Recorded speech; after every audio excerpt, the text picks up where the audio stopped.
যে দেখো আমি গরমে তরমুজ নিয়ে এসেছি। বাবা তরমুজ। মন্টি, তোমার পড়া শেষ, তুমি বাসায় চলে যাও। আচ্ছা আন্টি ঠিক আছে। না না, ও বাসায় যাবে কেন? ও তরমুজ খাবে। বসো, তুমি বসো। এই যে আমি তরমুজ কাটছি, তরমুজ খেয়ে তারপরে তুমি যাবে। এই যে বাবা, এই নাও। এই যে মন্টি, এটা তোমার।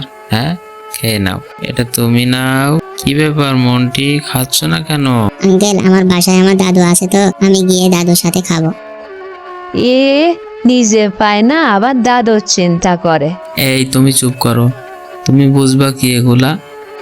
এই নাও, এটা তোমার দাদুর জন্য নিয়ে যাও।